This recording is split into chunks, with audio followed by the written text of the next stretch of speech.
Good afternoon, everyone. We are thrilled to have you with us today as we introduce the second installment of our DEI conversation series, which will focus on the critically important topic of cultural and religious literacy. My name is Deanna Fenton, and I have the pleasure of serving as the Senior Manager of Educational Program Development and Operations here at the Alliance. Now, today we'll focus on the impact of cultural insensitivity and explore ways we can all be more cognizant and intentional about the way we interact with others. As we all know, stereotypes and the preconceived notions we may have about another person's culture or religion can significantly impact the way in which we interact, especially in instances of death and grief. Bearing that in mind, we need to acknowledge our own preconceived notions and figure out ways to move past them so that we can effectively and respectfully engage with our patients and their families. Now, our presenters are here today to provide some of those strategies and tools. Following today's presentation, we encourage you to stay with us for an optional 30-minute breakout discussion where you'll have an opportunity to engage in deeper discussion about your own experiences and apply the lessons learned to identify strategies that you and your colleagues can implement in your everyday practices. Once we've concluded our breakout discussions, we'll return to the main session where we'll collectively share some of the insights and key takeaways captured in your respective breakouts. Now, as a quick reminder, these sessions are intended to be interactive and engaging learning opportunities. That said, please take advantage of the chat feature to actively participate in the discussion or ask questions to our panelists. Now, if you happen to be new to Zoom, please take a moment to locate the chat feature, which is located at the bottom of your Zoom window. Additionally, for anyone joining us today as a group, I'd like to ask that you take this opportunity to complete the following poll to indicate approximately how many people have joined your group. Lastly, for anyone that may be interested in continuing education credits, please note that we're offering 1 CEPC credit and 1 nursing contact hour for your participation today. Following the conclusion of the program, you'll receive an email from us with detailed instructions on how to claim your credits. Now, having said that, even if you're not interested in CEs, we highly recommend obtaining a certificate of attendance so that you can complete the post-event evaluation to provide us with your valuable feedback. Now, at this point in time, I'd like to go ahead and begin today's program by giving a warm welcome to our moderator, Ramona Chapman, who serves as Director of Public Education and Community Relations at Gift of Life, Michigan, and is a current member of the Alliance's DEI committee. Ramona, we're so grateful to you for being here to take the lead on this discussion. At this point, I'll go ahead and turn the floor over to you. Thank you so much. Once again, it is fantastic that we're coming together to talk about religious and cultural sensitivities as we educate persons about organ and tissue donation. Our first speaker is Mr. Brian Caruana, who is the Executive Director of Encounter World Religions. For more than 2 decades, Brian has taught religious literacy programs for non-sectarian perspectives, helping organizations and their staff to open the door to meaningful conversations and build those crucial relationships with authenticity and sensitivity. Brian's programs taps into our natural curiosity about the world around us, helping participants to understand and dismantle personal biases and avoid missteps or microaggressions with our colleagues, clients, neighbors, and friends. Brian has definitely served some of the largest organ procurement organizations in America. And as a result of that, he is a sought after expert in religious traditions and in religious and cultural diversity. He has obtained his master's and his PhD in religion. And under his leadership, the Encounters programs have reached over 200,000 people. And the center has been recognized as a gift of service to the world by the Parliament of World Religions. And also joining today, we have Ms. Elizabeth Gonzalez-Mans, who is the Donor Designation Coordinator with Midwest Transplant Network, where she works in the Community Engagement Department as the liaison with their licensing, treasury, and Department of Revenue partners, and assists in leading multicultural outreach efforts in their service area. She has worked at Midwest Transplant Network for over 10 years, previously serving as a family service coordinator. She holds a bachelor's degree in both social work and psychology, master's degrees in social work and organizational development, and also a certificate in equity, diversity, and inclusion project management, and leadership coaching. Elizabeth is dedicated to the work of improving support and access to underserved communities. She is the primary team leader of Donate Life Kansas, a member of Donate Life America's Department of Motor Vehicle Committee. She's active in the Association for Multicultural Affairs, AMAT's Latino Work Group, and a member of the organization's Diversity, Equity, and Inclusion Committee. As you can see, Elizabeth is passionate about this. And before we begin our discussion with our two phenomenal speakers, we have a video that we would like to share with you on today entitled A Matter of Faith. In fact, we believe that this video will help to just kind of set the space and place for where we are today in talking about this important topic. This video is from Gift of Life, Michigan. It is a 2020 Donate Life America Pinnacle Award winning video. And so after this particular video, the next spoken voice that you will hear will be that of Brian Caruana.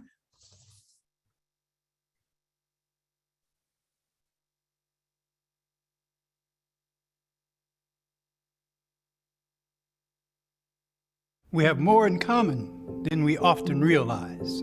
Those similarities can be seen in so many beautiful ways. But it all begins with that little beat that we have inside. It doesn't matter where you're from, who you are, Or what faith you follow. The same sound rings inside of all of us. All of us. All of us. Of all of us. It begins in childhood. Where we are taught to love and appreciate our families. things as simple as helping our parents prepare dinner, Shoveling snow when it's freezing cold outside. Keeping our bedrooms clean. telling our families that we love them. Even helping our siblings finish their homework. We grow to become great leaders and neighbors. Lending support to our communities through empathy, Respect and caring. And a lot of smiles along the way. but one day, that beat we cherish so deeply will grow more faint. Until it stops.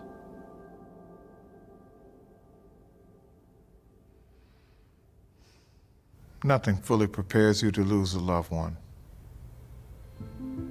It's in these moments when we're the most confused, the most saddened. And it's crucial that we lean on the lessons of our faith.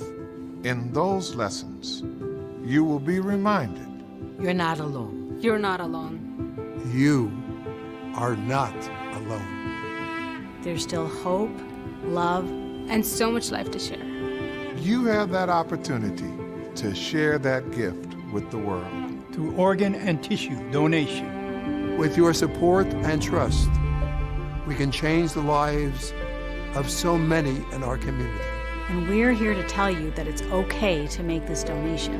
As people of faith, As people of color, Organ and tissue donation is part of our beliefs. it's okay. It's okay.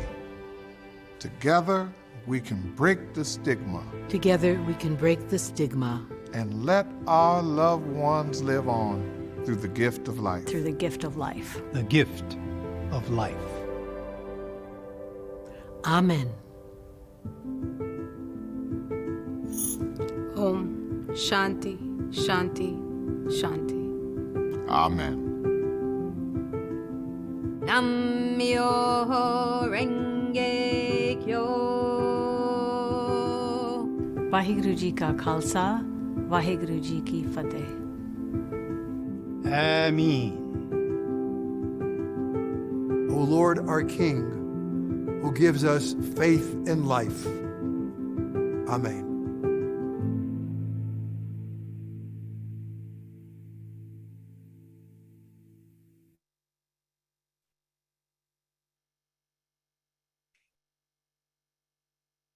Okay. Hello, everybody. Welcome, and thank you for your time today. Yeah, my name is Brian Caruana, and I want to talk to you today about religious literacy and donation. I wanted to start off with a little personal acknowledgement. As someone who works in the equity inclusion field, I'm always a bit in a funny spot in that I have all the advantages of identity. I'm a straight white guy, and with that comes a lot of advantages that one does not earn. And I know that many of you have grown up with different identities that can place barriers in front of you. And sometimes those barriers might be small, and sometimes they can be really large. And I just want to acknowledge that, I don't have life experience like that. I don't have access to that. And I recognize I'll never kind of fully understand it. But I'm doing my little bit, as I think many of you are, to try and create more justice. But all of this is to say that if I mess up today, if I say something that you think is off or that perhaps shows a blind spot, I hope you just reach out and let me know, because although I've been at this for 20 years, the number one thing I've learned is that you never stop learning. Okay, and with that, I want to give a little overview on what I want to talk to you about today. I'll introduce my center just quickly because people have never really heard of a World Religion Center. I'll just spend a minute on that. And then I want to talk to you about what's called the danger of a single story. And from that, we're going to talk about how one can approach that danger. And the way to sort of respond to it is with what's called religious literacy. And I'll try and explain what that is. Then I want to do a partial case study. Often when I work with organizations, I spend a lot of time talking about various traditions. We don't have a lot of time today, so I'll just kind of do a shortened little case study, and we'll take Judaism as our example. And then I'll end just with, what can I do for you? Are there things that I can offer you that might support you in your work, that might amplify your efforts? And so I'll let you know some things and see, what's available for you if you're interested. Okay, so let's start here, just to introduce Encounter. Encounter is a World Religion Center. We teach classes on different religious traditions. And when possible, our ultimate objective is to create encounters. Where it's appropriate, we take people to houses of worship because you really learn with your body. Often we do it in Toronto, where there are magnificent Hindu temples, large Sikh gurdwaras or Sikh gurdwaras. We have an opportunity to explore these places, to witness ritual. Here the Sikhs are taking their scriptures to bed. And we meet leaders. We meet with Buddhist nuns like my friend, the Venerable Shan Ping, my friend, the Imam, Sheikh Imran Ali, who's just a wonderful man in Ramadan right now, fasting. And we even visit small religions. We take people to traditions they've not encountered or maybe not even heard of, like neo-paganism or Wicca. And as well as doing this work, I do a lot of stuff in corporate settings. I've worked for a long time with one of the largest police forces in Canada. I work with high-tech firms and mining firms, and I've done stuff with OPOs in the United States. Talks like this, but also the big thing has been a number of organizations have brought me in for 4-day in-person programs, including Live on New York, the New Jersey Sharing Network, and twice I've gone down in 2 different years to Gift of Hope, all in the pre-COVID era, when people got on those things called planes. Okay, so that's just a bit on Encounter. Next, I want to talk about the danger of a single story. This is a Nigerian novelist. Her name is Chimamanda Ngozi Adichie. She writes wonderful novels, and I highly recommend them. I think I've read 3 of hers. But I don't want to talk about her novels today. I want to talk about a wonderful TED Talk she has that is titled The Danger of a Single Story. And in this talk, Adichie talks about how she grew up in Nigeria, and she was kind of middle class, and so they had a house servant. And as a young girl, all she knew about the house servant, this young boy, was that he was poor. That's what her mother taught him. He's poor, he's really poor. And eventually, as life proceeds, she ends up getting to his house one day. And when she does, she realizes that, yes, he's poor, but there's so much more going on in the house. And in particular, this one brother makes an impression on her because the brother is really talented. He's really creative. He does weaving and makes kind of beautiful works of art out of weaving. And young Chimamanda didn't realize that you could be poor and gifted and creative and talented. And she experienced this single story from the other side when she went to the United States for university. And when people found out she was from Africa, they had a single story about Africa: destitution, devastation. And they didn't realize she was middle class. They wanted to show her how a washing machine worked, and she knew that. And they wanted to know what music she listened to. They assumed she listened to some tribal music, and she was, into Mariah Carey. And she said, sometimes it's not even that the single stories are false, they're just too narrow, that there's always more. And this happens a lot with respect to religions. That we often say in my field that the difference is between the people who know no religions and those who know one. that most of us don't know much about most other traditions or that unless we belong to it, right? And in that case, what often happens is that vacuum, the mind hates a vacuum, it fills it with a single story picked up from news or tidbits or whatever. And the response or the way to get around this problem is through religious literacy. So what do I mean by this term? What is religious literacy? Religious literacy is a kind of cultural competency around religions. It is not, to be very clear, it is not about promoting any religion or even religion generally. What it is just having some basic knowledge, gaining literacy, becoming literate, so that we can do things like recognize religious identity, see certain cues and realize, oh, this person looks like they're from this tradition. To then know enough to not feel ignorant, because when we're dealing with colleagues and neighbors and in a donation situation, and we don't know much about the religion, that discomfort comes through.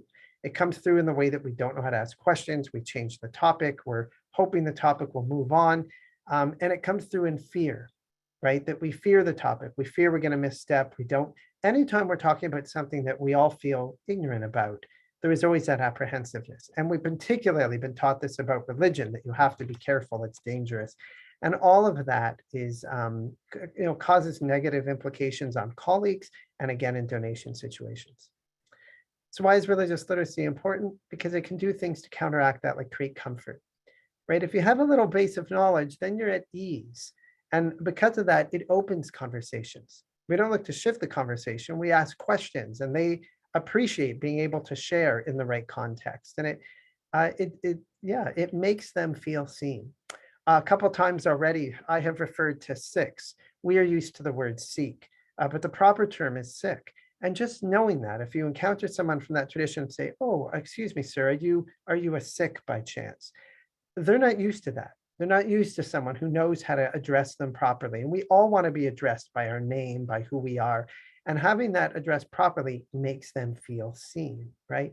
And what all of that does is it creates connection and it creates trust. It creates it in a work environment. It creates it with your son's girlfriend's family, and it can create it in hospital settings as a family is dealing with death and as they're dealing with the decisions that can come after death. So that's why it's important. There are some principles of religious literacy that have been put forward by the Harvard's religious literacy program, and there are 4 of them.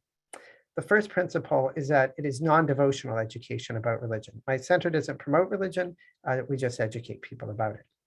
Secondly, it recognizes that religions are internally diverse, and I'm going to return to this a few times. Third, that religions evolve and change over time. They're not static, they're constantly evolving.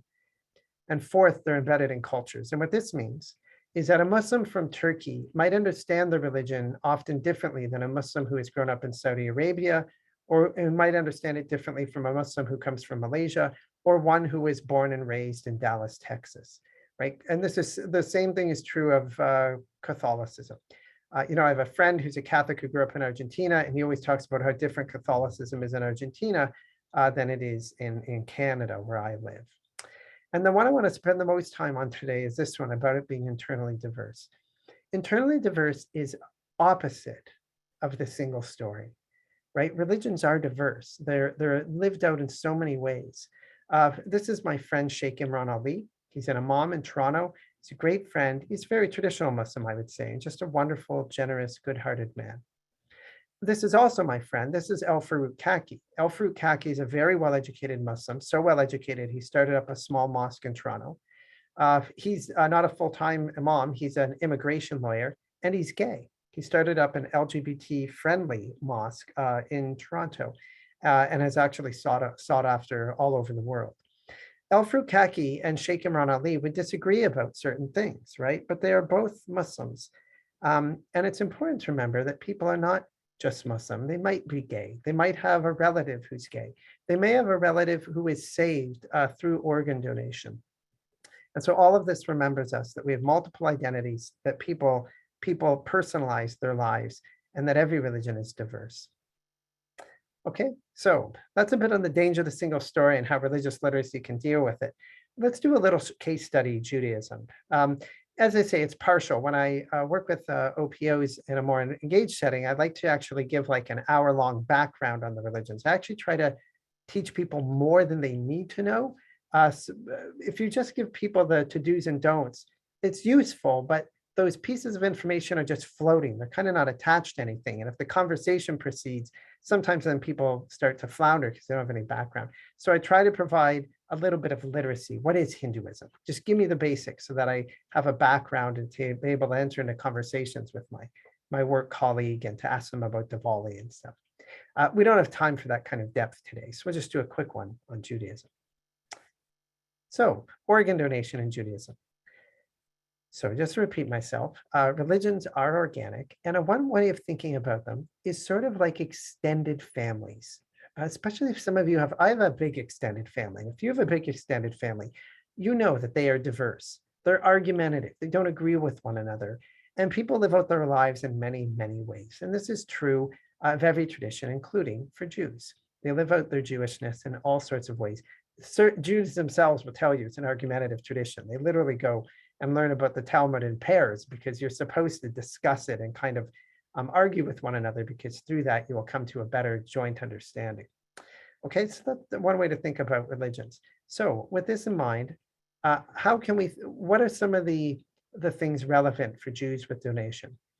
There's one thing that is very relevant. It's the key asset for encouraging donation amongst the Jewish community. And that is called pikuach nefesh, which means saving a life, to save a life. It says in the Talmud, which is a sacred text in Judaism, that whoever destroys a soul, it's as if he destroyed an entire world, and whoever saves a life, it is considered as if he saved an entire world. In fact, this is actually not just an encouragement, but it is what is called a mitzvah or commandment. Most of us in the West, our notion of what a religion is has been shaped by Protestantism. And so we think about religions as beliefs first and foremost. And every religion does have beliefs. In Judaism, of course, there are beliefs, but the key to Judaism isn't so belief-centered.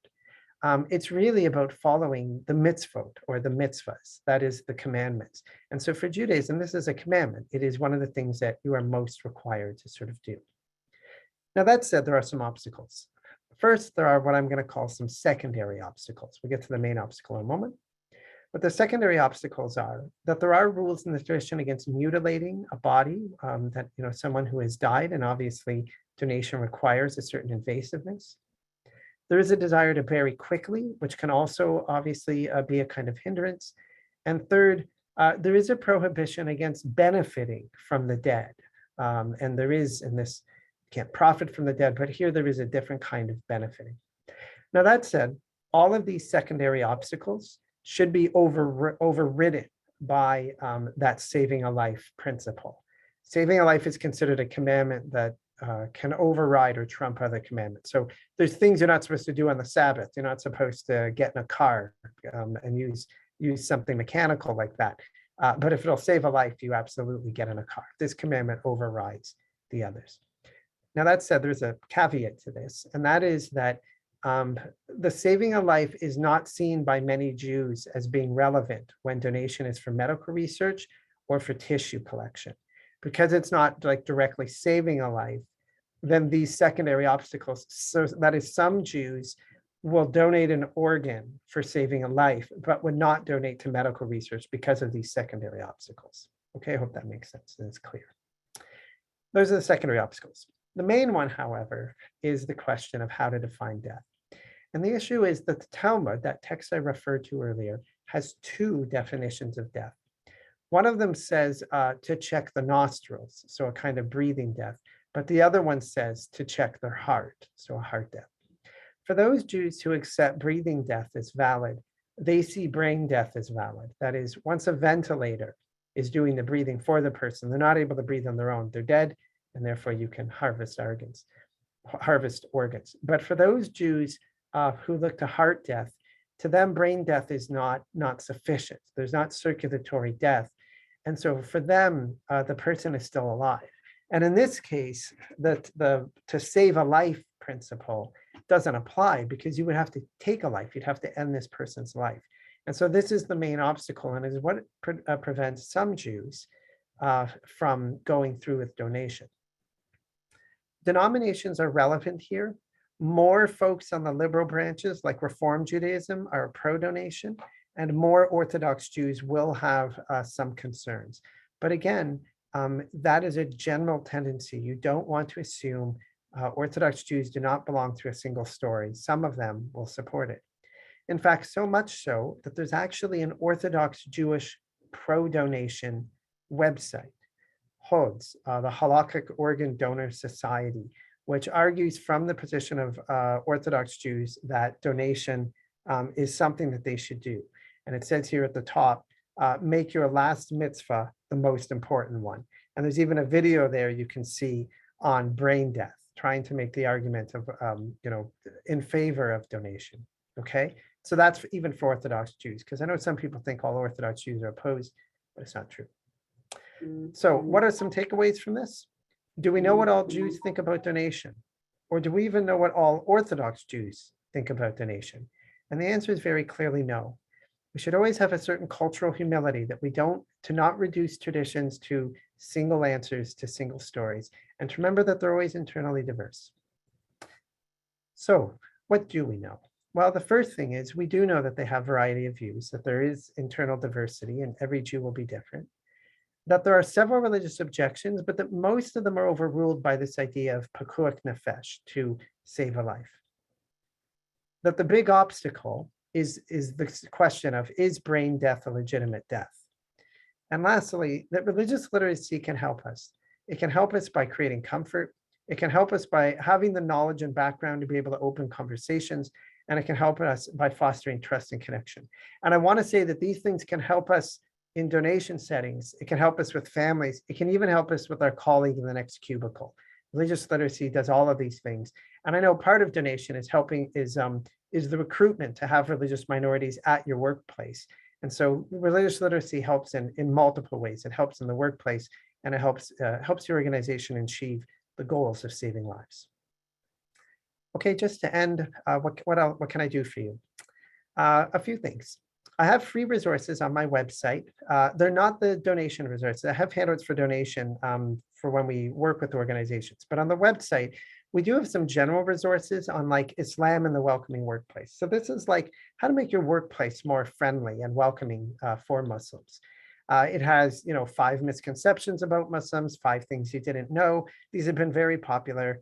We have another one we've just made on the Sikh tradition.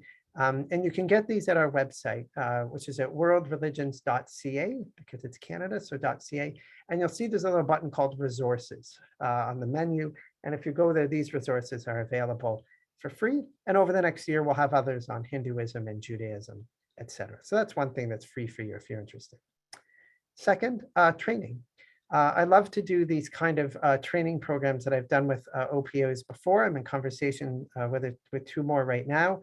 They're usually multi-day training sessions where I'll spend like an hour or giving, here's the background on Islam. Here's how to walk away this, in an hour feeling like, not like everything about the tradition in an hour, that would be silly, but feeling way more conversant and understanding about it and able to have a conversation with your neighbor or with a family. I've been really pleased to do this with these 3 organizations. On the ratings, all 3 times, the main rating on how you found the program, we've had around 87% saying excellent. I love teaching about religions to anyone, to high-tech firms and et cetera. But honestly, it's a particular pleasure to work with folks like you. You're actually saving lives.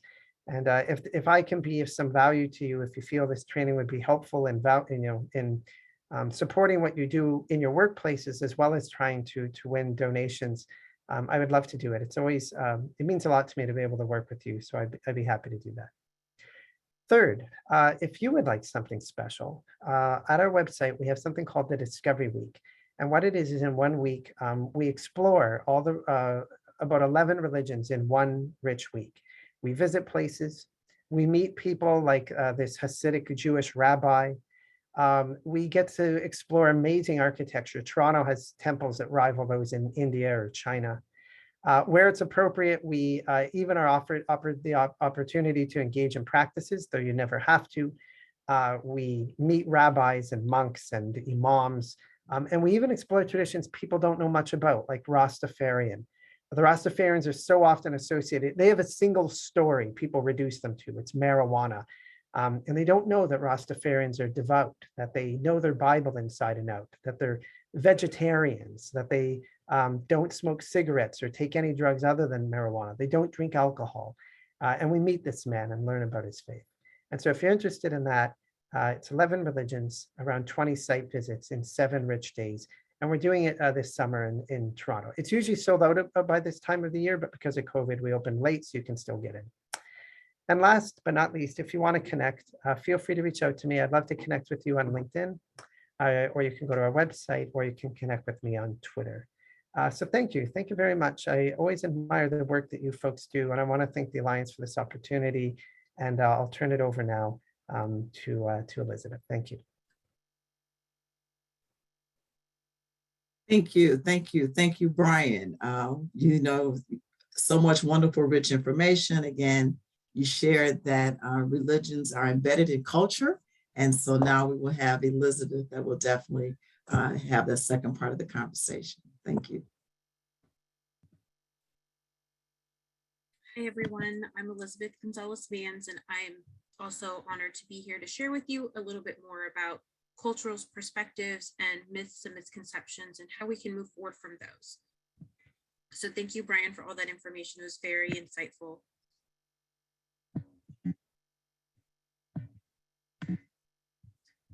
So we're going to talk a little bit about ethnic and cultural stereotypes. I know that there's tons of information out there and goals of being an expert, but just like Brian said, we're all learning. We're on this learning journey together. There are things that I learn every day, and I get excited to learn new things. So as Brian mentioned too, please feel free to correct me, contact me if there's anything else that you would like to add, or share it in the chat so we can learn from one another, because we are all learning and able to share different perspectives. Each one is so valuable.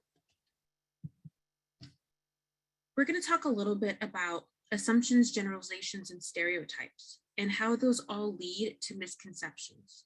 The misconceptions and misunderstandings that we see every day, especially in the world of organ, eye, and tissue donation and transplantation. Before we go any further, I would like everyone to take a minute just to think about an experience that you had where someone made an assumption about you. As you recall that experience, please share a word that describes how you felt or feel when you recall that experience, and type it in the chat for all of us to be able to see.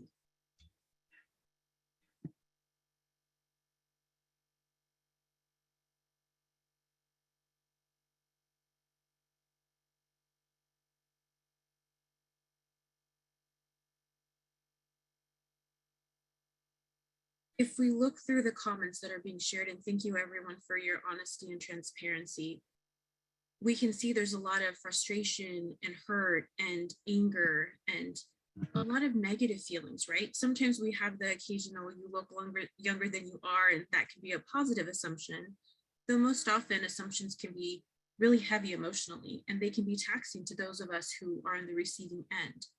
And so this is where this conversation is so important for us to realize too, how we can play into the assumptions we make of others and how we might be able to more positively impact an interaction versus having those negative feelings associated with an experience or an encounter.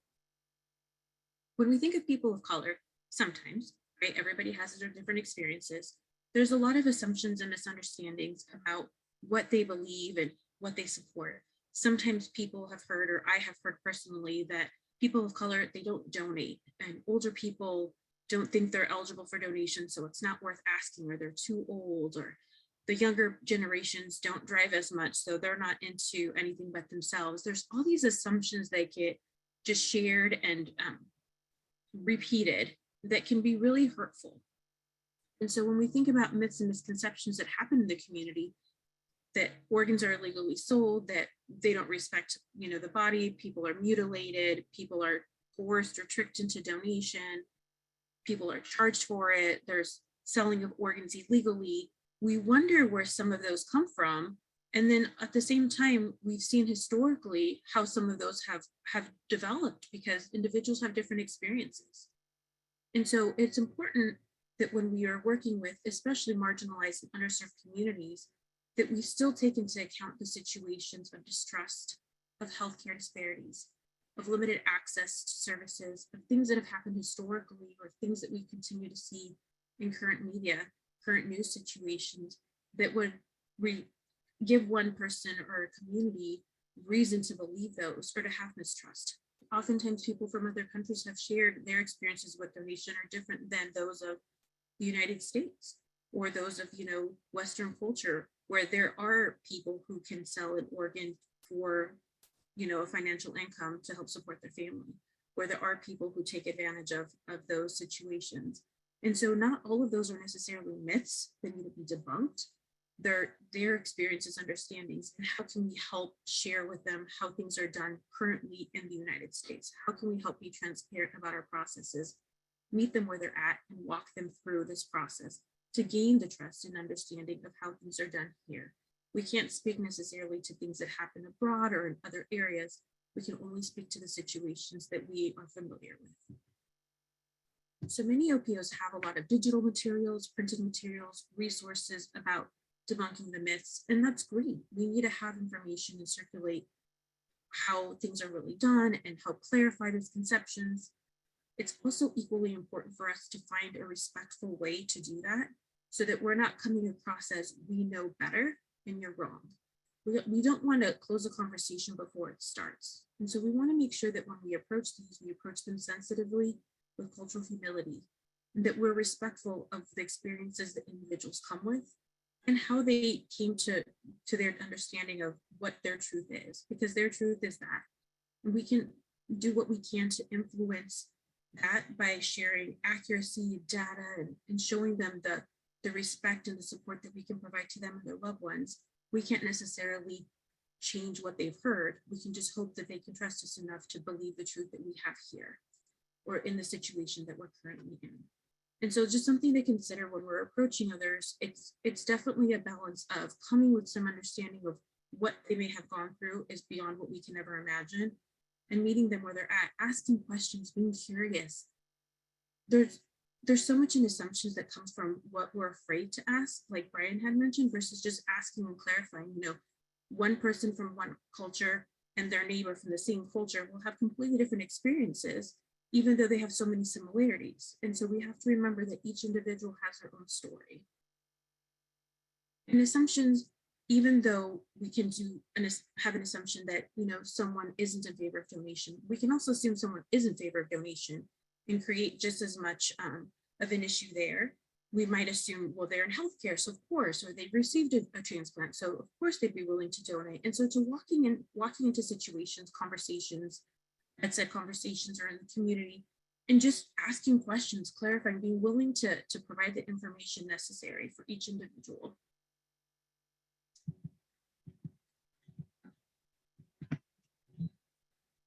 So with that, assumptions, what do they cause? They can be offensive. They can set limits to a relationship.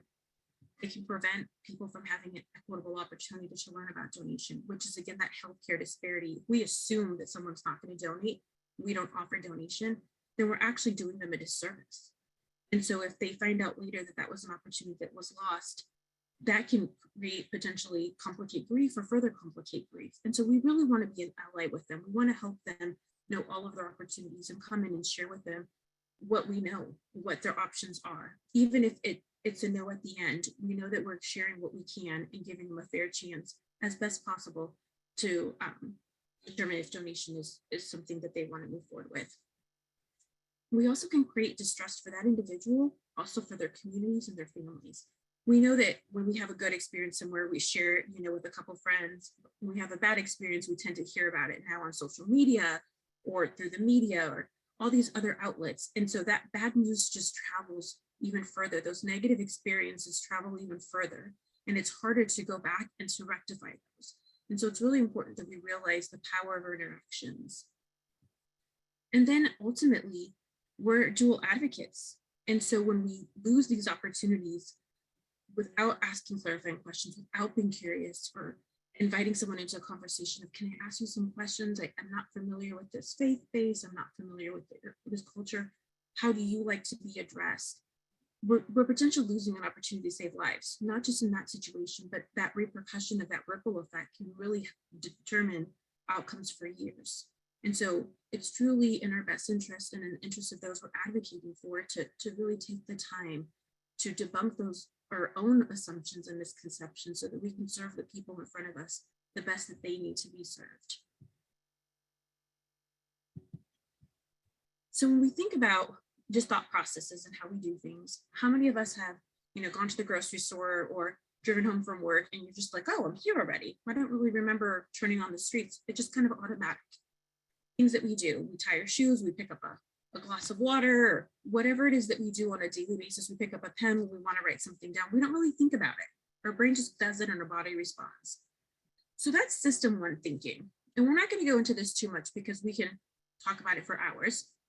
But system one thinking is really about those automatic things that we do. There's not a lot of effort. It's unconscious. It's just, intuitive of what, I know this is how I'm supposed to do. I know my phone number when someone asks. So in system one thinking, that is also where biases and stereotypes reside. It just comes to the forefront of our mind. We have an experience. We click that experience with what's going on currently or what's being asked. And that's the truth for that point.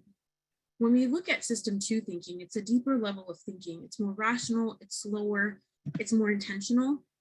That really is important for us to try to connect with that system two thinking, try to really hound in, why is it that I'm thinking this way? What are my assumptions and biases that I brought forth? And how can I learn more? How can I get out of my comfort zone and really try to connect with this person in front of me or these individuals in front of me or grow further in this journey of trying to understand their cultures and cultural humility. And so I really just challenge us all to consider that when we have an automatic assumption of somebody, the way maybe someone looks or a response that we have when we see a particular group of people or an individual dressed a certain way, why is that? Why do we have that assumption? What is that really telling us? And then how can we rewrite that story in a way that's more accepting and open-minded? So when we think about communicating with others, it's important for us to really ask ourselves, how does this person want to be approached? What is important to them? And then truthfully ask them, right? We can do a lot of assumptions with that too. So we want to treat others, not with the golden rule of treat others how we want to be treated, but it's so important to treat others how they want to be treated.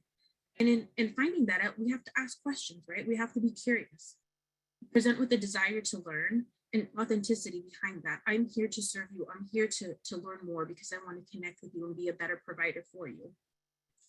We ask questions for clarification and to gain better understanding. We also are willing to acknowledge our limitations, acknowledge when we're wrong. Brian, perfect example when you started the conversation of, I don't know everything. Please teach me. Please correct me. I'm learning too. And the same with myself. There are so many things that I am still waiting to learn and wanting to learn, and things that I probably assume and have my own biases. I know that because we all do. How do we help in communicating with others and meeting them where they're at and walking through together with them? Instead of trying to convince them of donation's the right thing, or this is the right way, or you should choose this, let's see where you're at and let's try to walk through this together so we can both understand each other more deeply and communicate more effectively. And so some ways to do that, I know some people say, well, what do I ask and how do I do it in a way that isn't offensive? We can't guarantee that people won't be offended on the receiving end. We can just do our best to be genuine and respectful in our approach. Be sincere in the way we ask. I'm interested in learning more about your family. What kind of traditions or cultural practices are important to you? What kind of things do you need right now? How do you like to receive information? In what language do you like to receive information? We can assume that because someone might speak English clearly or not speak English clearly, that they might or might prefer a different language. And so it's important for us to consider that. Ask them. Sometimes people who speak a different language or multiple languages revert back to a language that's more comfortable. And so even though they might be completely fluent in English, their language of comfort in a time of trauma or concern or stress might be a different language. So if we ask them and meet them where they're at, they might be able to share that with us. So there's some things to consider as we're asking one thing I like to ask is, and this is in all settings, not just in the OPO world, as far as working with the donors or donor families, working with one another, can you share with me about your name? Our names are so important to our identity. And how many of us know the history or the story behind the names of our family or our friends or our colleagues?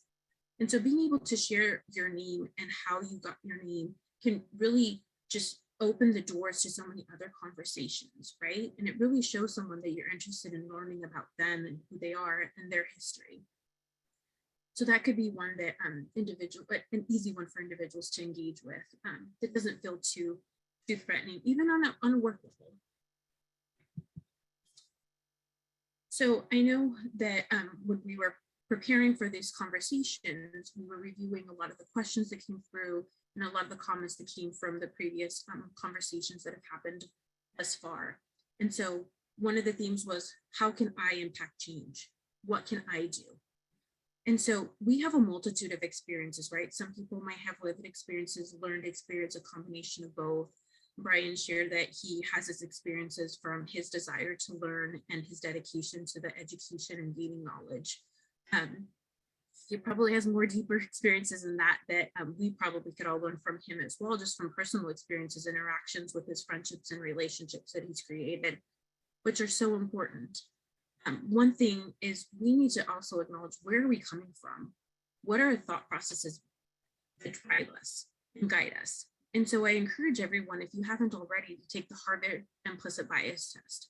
And I'll drop the link in the chat shortly. That's really a good way to start and see where are your biases, because biases are unconscious, right? We don't know them necessarily, or we don't want to know them because we have good intentions of being inclusive and meeting people where they're at and being open to diversity. And so that's great. We all still have biases. And so if we're able to talk about that, if we're able to acknowledge that, we can even do things even better, right? And so that Harvard implicit bias test is free, it's easy, it's online, and it can really help just uncover some of the biases and thoughts that we have that are subconscious.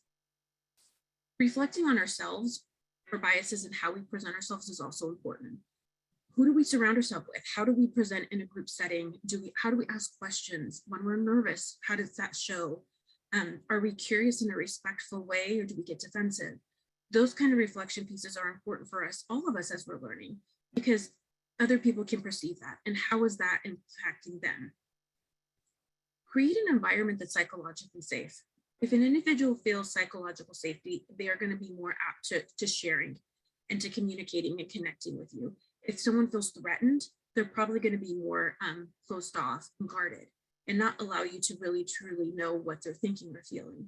And so an important part of working with others, especially as we look at organ, eye, and tissue donation, is to create a safe environment where people feel welcome and know sincerity behind the situation, where they don't feel threatened. And then, like Brian says and does, be an ally. It doesn't matter what experience we have, if we're one of many in the room or the only one that looks a certain way or thinks a certain way or believes a certain way. If we can be an ally and present and show that we're there to help and to encourage, to use our power in a positive way to help influence other groups who are underserved and marginalized, that's the best way we can show our support, is to truly show up. So that's a challenge for all of us, right? To impact change. And many of us are doing it, and many of us are still wanting to grow more. And so these are just some suggestions. And then when we think about it at an organizational level, what can an organization do? Oftentimes we hear, well, I'm doing this, how can my organization do more? Or we hear leaders say, what can I do as a leader? Leaders have so much power and influence in an organization, especially executive leaders. And so it's so important for them to become allies and sponsors and advocates for this work. So recruiting, retaining, and promoting individuals from diverse backgrounds and experiences. And this isn't just ending with people of color, or like Brian mentioned, people of different faith backgrounds or religious backgrounds, experiences. Have people who have a culture add versus a cultural fit. Why are we hiring them? Are we hiring them so they can expand what we're already doing and teach us more and help us grow even further? Or are we hiring them because they fit in and we think we'll get along? Something to consider with that, right? We always want to add to what we have going on. We want to make things better and bigger. We want to create an inclusive and safe place for all members, of the community to engage in. So how can we bring people into our environment in an inviting way? Do we bring an interpreter? Do we have certain celebrations? Do we come and ask them to share with us? How is it that we can engage different people at different times and in different ways? Or do we bring everybody in together and have a celebration, or at a donate life event, or whatever it is? How do we create an environment that invites people and helps them feel included and as they belong? How do we partner with marginalized and underrepresented groups or community organizations that serve underrepresented groups? That is important, right? We don't just want to ask people to be a registered donor or to help with donation. We want people to come and know that we're also part of their community, that we want to help their community. We want to be part of preventative care, not just the end of life piece, but help them have a quality of life. So then when the cycle of life happens and end of life comes, they're healthier, they've lived a better life, and they see that our dedication has been ongoing, not just for the end results.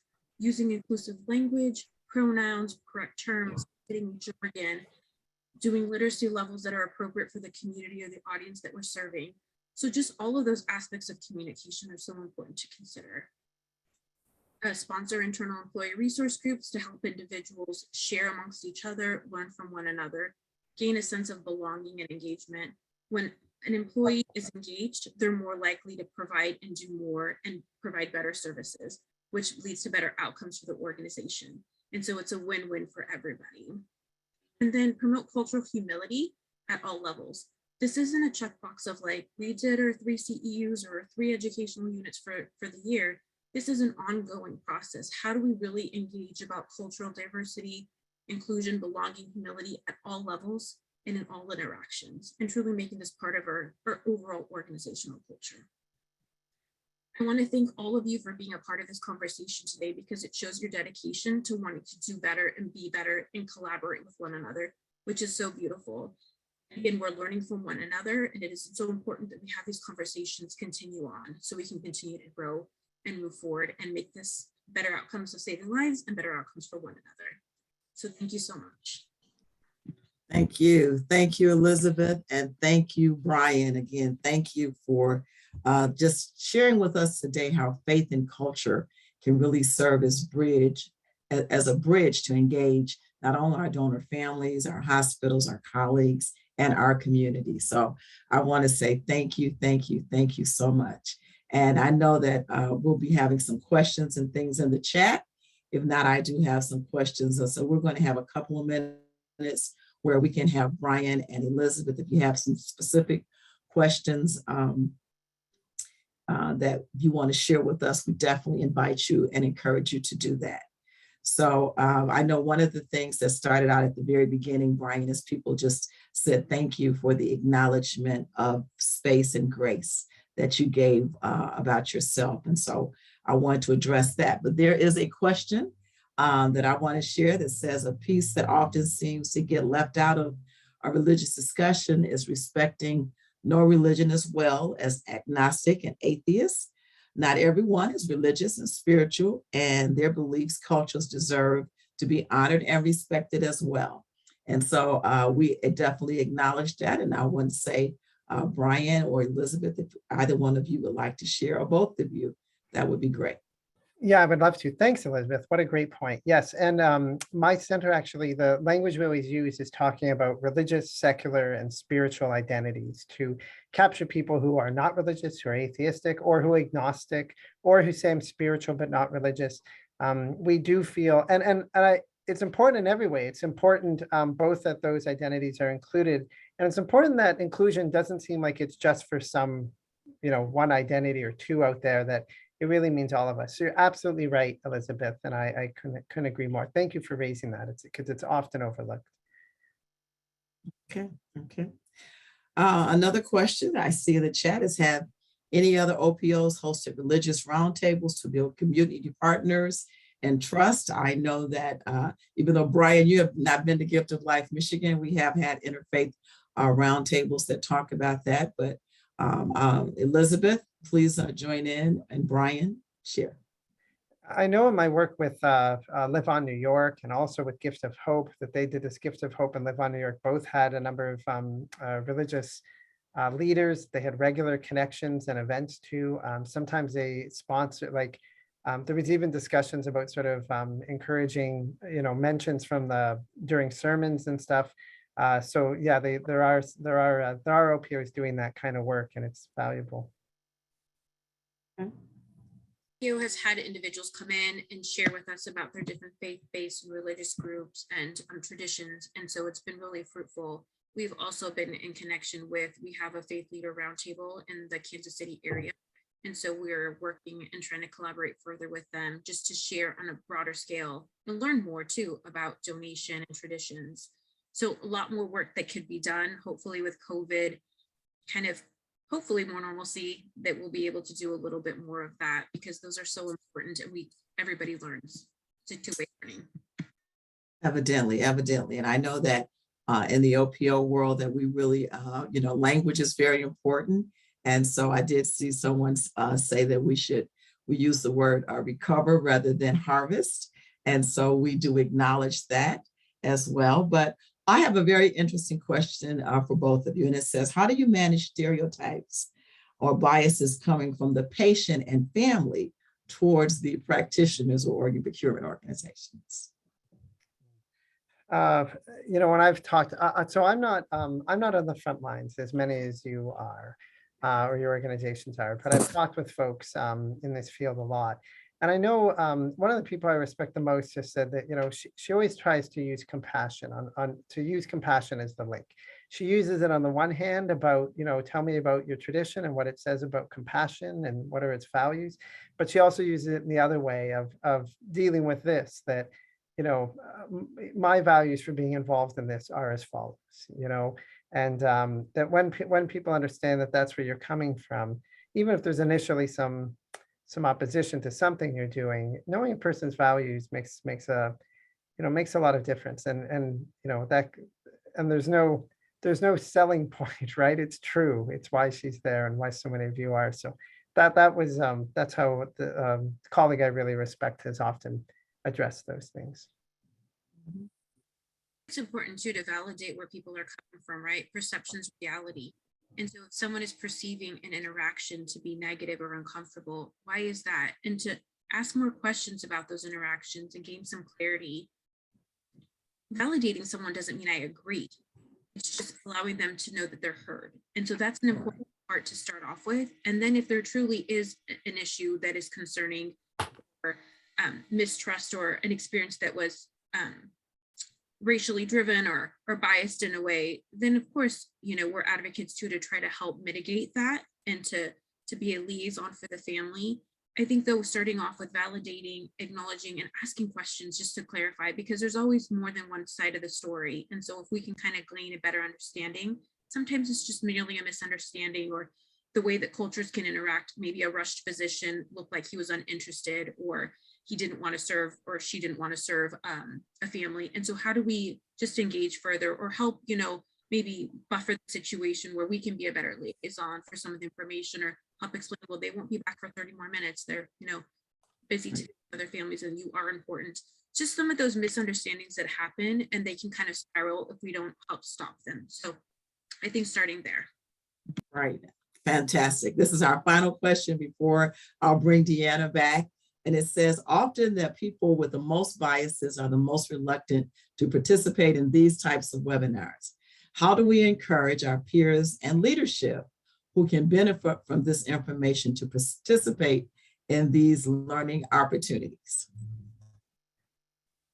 That's a good question. Part of it, you can make the case, I know a lot of you are probably familiar with the concept of psychological safety. So there's like a business case, especially when you're dealing with senior executives, because if they object, then that's a problem. It'll inhibit everything. So the psychological safety and the work out of Harvard on that, and Amy Edmondson is really good, because it's, and Google is the big studies were done at Google. So those are names that business people represent.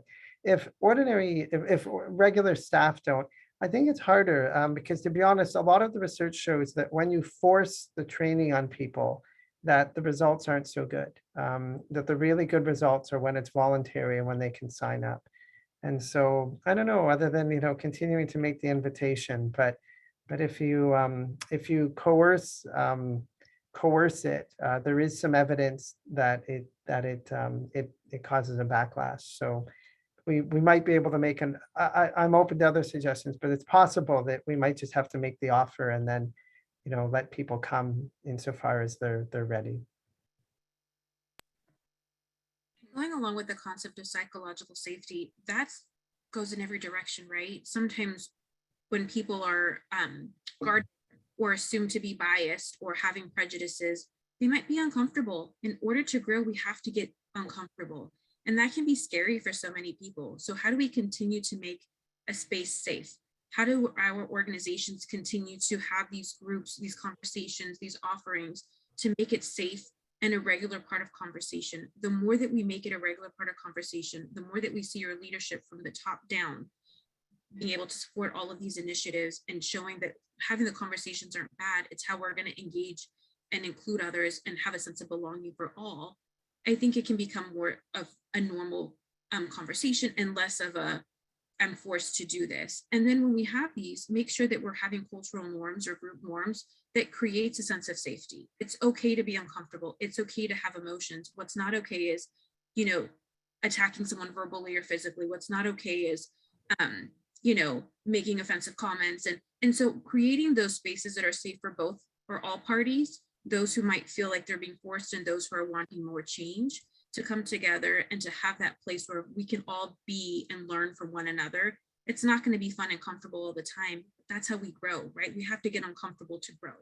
And so I think it's truly important for leadership, for executive leadership down, to get behind these initiatives, to start there, because they're role models for the organization. And so if they show their partnership, their allyship, their sponsorship, that's where change is going to happen. We can't expect the people of color, those under, marginalized or underrepresented groups, to constantly be the only ones speaking up. We have to have allies. And this is where allyship is important, especially with those who have that power, who have that ability to influence a culture, an organization, a situation. Great. Thank you so much, Elizabeth. Thank you so much, Brian. This has been a phenomenal. Again, thank you so much for everyone who is here. And Deanna, everything is now back in your hands.